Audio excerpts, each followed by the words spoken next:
SSC পরীক্ষা 2026-এর English first paper final suggestion ক্লাসে তোমাদের সবাইকে স্বাগতম। আজকের এই ক্লাসে আমরা তোমাদেরকে এসএসসি পরীক্ষা 2026-এর ইংরাজির ফাইনাল সাজেশন দিচ্ছি, যেখান থেকে 100% প্রশ্ন আসবে, কেননা বিগত সালগুলোতেও আমরা কিন্তু আমাদের সাজেশন থেকে সম্পূর্ণ প্রশ্ন এসেছে এবং তার প্রুভমেন্টও দেখিয়েছি। এখন এসএসসি পরীক্ষা 2026-এর যারা এক বছরের মধ্যে তোমরা খুব অল্প মাত্র সময় পেয়েছো, এখনই থেকে যদি সাজেশন নিয়ে পড়া শুরু করো তাহলে আশা করি তোমাদের রেজাল্ট অনেক ভালো এবং অনেক উন্নত হবে। তোমাদের কোশ্চেনে বেশ অনেকটাই পরিবর্তন এসেছে এবং যেহেতু তোমাদের পরিবর্তন এসেছে, পরিবর্তনের সাথেই আমাদের খাপে খাপ মিলিয়ে পড়াশোনা চালিয়ে যেতে হবে। তো সর্বপ্রথম তোমরা কি পড়বা, কত স্টার দিবা, আমরা যদি আমাদের সাজেশনে দেখাই, পাশে দেখো স্টার সহ রাখছে। আর প্রত্যেকটা সাজেশনের যেই প্যাসেজগুলোর নাম লেখা রয়েছে সেটা হলো তোমাদের বিগত সালের যে প্রশ্নপত্র, সেই প্যাসেজের প্রথম হেডলাইন। যারা একান্তই জানো না তাদেরকে বলে দিলাম। তো আসে আমাদের প্রথম আসে SSC English first paper suggestion question number 1, 2 এবং এখানে 3 নাম্বার 3টা কোশ্চেন থাকবে তোমাদের। First question multi choice, second question এক প্রশ্ন এবং থার্ড কোশ্চেনে তোমাদের থাকবে হলো ম্যাচিং বা গ্যাপ ফিলিং, যেটাকে আমরা বলি। এই তিনটার যে থাকে সেন প্যাসেজ থেকে, মানে মেন বইয়ের প্যাসেজ থেকে আসে। এখন মেন বইয়ের কোন প্যাসেজ থাকবে, কিভাবে পড়বা সেই বিষয়টা বলি। মেন বইয়ের সর্বপ্রথম প্যাসেজ পড়বা May Day or International Workers Day, এটা 2 স্টার একটি প্রশ্ন, গুরুত্বপূর্ণ। তারপর পড়বা 26শে মার্চ our independent day, Meherjan lives in a slum. তারপর হুম্যান ক্যান নাইদার চেঞ্জ, খুবই গুরুত্বপূর্ণ এই প্রশ্নগুলো। তুমি পাশে দেখতে পাচ্ছ কত স্টার দিয়ে রেখেছি। এই প্রশ্নগুলো তোমাদের 100% আসার চান্সেস রয়েছে, ভালো করে পড়বা। তারপরে তোমাদের পড়তে হবে heritage is what we inherit. তারপর Zahir Raihan was one of the most, এটা তোমাদের পড়তে হবে কান্ট্রিজ অফ দ্য ওয়ার্ল্ড ফ্রেলি। তারপর Mainul Islam is a qualified farmer, আর হলো জয়নুল আবেদিন। এই কয়টা যদি পড়ো, তোমাকে আমি একটা গ্যারান্টি দিচ্ছি যে এই কয়টা প্যাসেজ থেকে কোশ্চেন নাম্বার 1 এবং কোশ্চেন নাম্বার 2 কমন পাবা। বিশেষ করে বিগত সালের প্রশ্নগুলো যদি খেয়াল করো, 2019 থেকে 2025 পর্যন্ত যে প্রশ্নগুলো রয়েছে সেই প্রশ্নগুলো ভালো করে প্র্যাকটিস করবা, দেখবা মাত্র এই কয়টা প্যাসেজ থেকে সকল কোশ্চেনে এসেছে। তাই ওই কোশ্চেনগুলো যদি তুমি প্র্যাকটিস করো তাহলে এই প্যাসেজগুলো পড়া হয়ে যাবে, পাশাপাশি তোমাদেরকে বোর্ড প্র্যাকটিস হয়ে যাবে। ইংরেজিতে ভালো রেজাল্ট করার একটি বড় ইফেক্ট হলো তুমি যত ভালো প্র্যাকটিস করবা তত ভালো রেজাল্ট করতে পারবা। তো এই মাত্র কয়েকটা সিন প্যাসেজ দিলাম, এই কয়টা পড়ে নিবা। তারপর আসে এইচএসসি তোমাদের কোশ্চেন নাম্বার 3 যেটা, তো কোশ্চেন নাম্বার 3 কি ম্যাচিং থাকে। তো কোশ্চেন নাম্বার 3 এই গ্যাপ ফিলিং এ তোমরা কি করবা। প্রথমে তুমি পড়বা May Day or International Worker Day, যেটা অলরেডি তোমার আগেই পড়া থাকবে। 21শে ফেব্রুয়ারি এ মেমোরেবল ডে, 26শে মার্চ আওয়ার ইন্ডিপেন্ডেন্স ডে।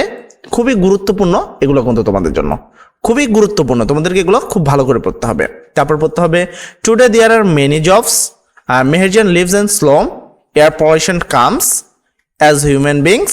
তারপর fish population is in, Zainul Abedin is. তারপর এখানে দেখো স্টার কিন্তু দেওয়া রয়েছে, যেগুলো বেশি স্টার রয়েছে তোমাদের জন্য কিন্তু সেগুলো সবচেয়ে গুরুত্বপূর্ণ। আমি সাজেশনটা রেডি করার সময় স্টার দিয়ে রেখেছি, যেহেতু এক বছরের মধ্যে তোমাদেরকে পড়তে হয়েছে, তাই তোমাদের পড়াটাই তুলনামূলক অনেকটাই কঠিন হয়েছে। তাই তোমাদেরকে বলবো এখানে যে সাজেশন আছে তোমরা এখন থেকে পড়া শুরু করে দাও, তাহলে দেখবে এই অল্প সময়ের মধ্যে একটা ভালো সাজেশন দেওয়ার চেষ্টা করেছে। এখান থেকে পড়লেই তোমাদের হবে, এর বাইরে কেউ তোমাকে কোনো সাজেশনে দিবে না। তুমি এতটুকু 100% গ্যারান্টি থাকতে পারো যে এখান থেকে পড়লে তুমি 100% প্রশ্ন কমন পাবা। এর পরবর্তী আসি আনসিন প্যাসেজ, যেটা বইয়ের বাইরে থেকে আসবে। অ্যান্ড যদি আনসিন প্যাসেজ সম্পর্কিত যদি ক্লিয়ারলি বলা কিন্তু একটু টাফ, বাট আমি আমার সর্বোচ্চ চেষ্টা করেছি এবং এগুলো বিগত সালের 7 বছরের প্রশ্ন অ্যানালাইসিস করে এইগুলো সবচেয়ে গুরুত্বপূর্ণ তোমাদের জন্য হয়েছে। তাই এগুলো পড়লেই মোটামুটি 100% প্রশ্ন কমন পাবা। সেক্ষেত্রে তোমাকে পড়তে হবে চার্লস বেবেলস ওয়াজ অ্যান ইংলিশ, খুবই গুরুত্বপূর্ণ। তারপর নেল আর্মস্ট্রং কমান্ডার। তারপর স্টেফেন ওয়ার্কিং ইজ কনসিডার্ড। তারপর সাচ ইজ রিলিজিয়ন নেইবারিং, ঠিক আছে। তারপর John Milton was a great, খুবই গুরুত্বপূর্ণ তোমাদের জন্য, এগুলো তুমি দেখতে পাচ্ছ পাশে। তারপর তোমাকে পড়তে হবে জীবনানন্দ দাশের যে বিষয়টা, ঠিক আছে, জীবনানন্দ দাস ওয়াজ বর্ন। তারপর শেরে বাংলা ইজ, রবীন্দ্রনাথ ঠাকুর ওয়াজ, খুবই গুরুত্বপূর্ণ তোমাদের জন্য এগুলো, ঠিক আছে।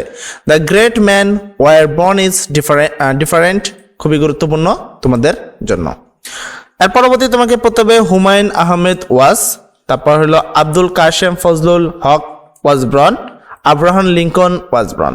এই যে তোমাদের আনসিন প্যাসেজগুলো দিলাম, এই কয়টা আনসিন প্যাসেজ পড়লে তোমাদেরকে আর তেমন কিচ্ছু পড়তে হবে না। এই কটা আনসিন প্যাসেজ থেকে তুমি এখান থেকে রিয়ারেন্সও পাবা, সমস্যা নেই। আর রিয়ারেন্সের যে গল্পগুলো এখান থেকে কিন্তু রিয়ারেন্সও কমন আসবে।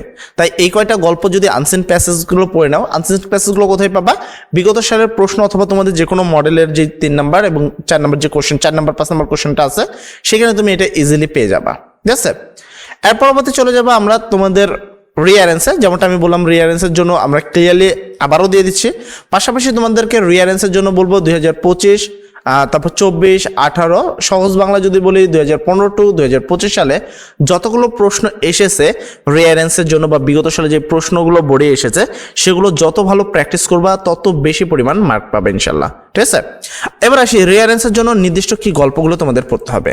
সেক্ষেত্রে পড়তে হবে পাস্টার, তারপর হলো Napoleon and the small boy, the old soldier, তারপর পেনিসিলিয়াম অথবা ডক্টর আলেকজান্ডার ফ্লেমিং, তারপর হলো শামিম বিল্লাল, তারপর হলো Taimur, the ideal king, the wish physician, তারপর হলো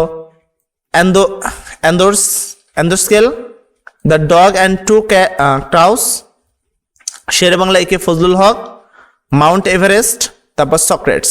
এই কটা পড়লে মোটামুটি তোমাদের জন্য রিয়ারেন্স 100% হয়ে গেছে। এরপর আসি ম্যাচিং, এ কলম বি কলম সি কলম, যেটা তোমাদের কোশ্চেন নাম্বার 6 থাকে। ম্যাচিং হিসাবে তোমাদেরকে কি কি পড়তে হবে সে বিষয়টা যদি বলি, ম্যাচিং হিসাবে পড়তে হবে democracy means the Japan's violation of traffic rules, punctuality is a virtue, তারপর patriotism is a great virtue, email is a wonderful invention, তারপর হলো donation of blood, your friend can not help, education means. এই কটা পড়ে নিলে তোমাকে এখান থেকে আর কিচ্ছু পড়তে হবে না, এখান থেকে তোমরা 100% তোমরা কমন পেয়ে যাবা। এরপরে যে আসি তোমাদের রাইটিং পার্ট, অর্থাৎ তোমাদের যে লিখিত পাঠ, তোমাদের লিখিত পাঠে অনেকটাই চেঞ্জ এসেছে গত বছরের তুলনায়। এবারকার তোমাদের লিখিত পাঠে মাত্র 2টা জিনিস থাকবে, এক হলো তোমাদের কমপ্লিটিং স্টোরি, 2 হলো ডায়লগ। তো গ্রাফ চার্ট, পিকচার, তারপর তোমাদের অ্যাপ্লিকেশন, এগুলো কিচ্ছু কিন্তু থাকছে না তোমাদের ফার্স্ট পেপার রাইটিং পার্টে, এবং প্যারাগ্রাফও কিন্তু থাকছে না। সেক্ষেত্রে প্যারাগ্রাফ আমি তোমাদের পড়তে বলবো না, তোমাদের পড়তে হবে প্রথমে কমপ্লিটিং স্টোরি। কমপ্লিটিং স্টোরি হিসাবে কোনগুলো পড়বো এটা আমরা ভালো করে দেখে নেবো, যে কমপ্লিটিং স্টোরিগুলো ভালো করে পড়বা, মনোযোগ দিয়ে পড়বা।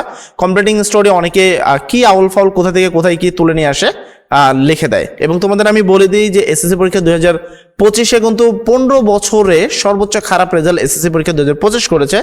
আর তারই ধারাবাহিকতায় তোমাদের জন্য 33 দফা কর্মসূচি মানে দেওয়া হয়েছে। সেক্ষেত্রে তোমাদের কিন্তু এখন প্রপারলি না লিখলে তোমরা কিন্তু মার্ক পাবা না, এটা গ্যারান্টি। ডক্টর ইউনূসের বর্তমান যেই সরকার রয়েছে তাদের যে প্রেক্ষাপট, সেখানে হলো তোমাকে সঠিক লিখলেই তোমাকে ভালো মার্ক দেওয়া হবে, এবং সঠিক না লিখলে তোমাকে সম্পূর্ণ মার্ক কেটে দেওয়া হবে। তাই অবশ্যই তোমাদেরকে বলবো কমপ্লিটিং স্টোরিগুলো একটু মুখস্থ করে নিতে, ফরম্যাট বা এই জিনিসগুলো থেকে একটু দূরে থাকবা, বা না পড়াটাই ভালো আমি মনে করি, যেহেতু এখানে একটু তুলনামূলক কঠিন হচ্ছে তোমাদের। তো প্রথমে পড়বা এ ট্রাস্টিকাও হিসাবে পড়তে হবে। তারপর বেড ড্রাইভিং বাই দ্য কার্নিং monkey, honesty of the rickshaw puller, Sheikh Saadi ওয়েট, রবার্ট ব্রোন্স। ভালো করে পড়বা, পাশে স্টার দেওয়া রয়েছে তোমাদের জন্য। কিং মিদাস অথবা গোল্ডেন টাচ, তারপর slow man study wins the race, Bayazid loves for his mother, look before you leap, the pied piper of Hamelin, তারপর unity is strength, the liar cowboy. এই কয়টা পড়ে নিবা, এই কয়টা পড়লে তোমাকে আর কিচ্ছু পড়তে হবে না কমপ্লিটিং স্টোরিতে এই কয়টা পড়লেই এনাফ। তারপরেও আমি কমপ্লিটিং স্টোরি আমাদের চ্যানেলে দিয়ে দিব, অলরেডি যে ভিডিওর প্লেস থেকে দেখছো হয়তো সেই ভিডিওতে অলরেডি দিয়ে দিয়েছি, তুমি সেখান থেকে টেকনিকগুলো দেখে নিবা, তাহলে কিন্তু হয়ে যাবে। গ্রাফচার তোমাদের সিলেবাস আউট অফ সিলেবাস, তারপর অ্যাপ্লিকেশন তোমাদের আউট অফ সিলেবাস, এগুলো তোমাদের কিন্তু এবার নাই। এরপর আসি তোমাদের ডায়লগে। তো ডায়লগ হিসেবে তোমাকে কি কি পড়তে হবে, কোন ডায়লগগুলো তোমাদের জন্য গুরুত্বপূর্ণ, সেগুলো নিয়ে একটু কথা বলি। সর্বপ্রথম তোমাকে ডায়লগ পড়তে হবে how to eradicate illiteracy problem, making a garden in front of school, merit on demerit of using mobile phone, importance of reading newspaper, importance of games and sports in our life, তারপর danger of smoking, benefit of early racing, importance of tree plantation, air pollution, aim in life, তারপর road accident, preparation of for the examination, about dengue fever. এই কয়টা যেই তোমাদের দেওয়া হলো, এই কয়টা পড়ে নিলে তোমাদেরকে কিন্তু আর কিছু পড়া লাগবে না ডায়লগের জন্য। এই কয়টা কষ্ট করে ডায়লগটা পড়ে নিবা। যদিও ডায়লগ ফরম্যাট ইউজ করলে কোনো সমস্যা নেই, ডায়লগ ফরম্যাট ইউজ করলে তোমাকে মার্ক দেওয়া হবে। ডায়লগে মেনলি 2টা পয়েন্ট দেখা হয়, সেই পয়েন্টে যারা যত ভালো লিখবে তাদেরকে তত বেশি মার্ক কিন্তু কাউন্টিং করা হয়।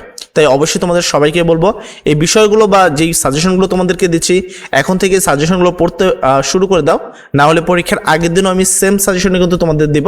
শুধু আমি নয়, যতগুলো প্ল্যাটফর্ম রয়েছে তারা সবাই কিন্তু তোমাদের সেম সাজেশনে দিবে।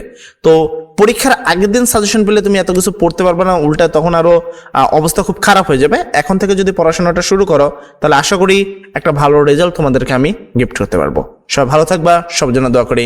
আসসালামু আলাইকুম।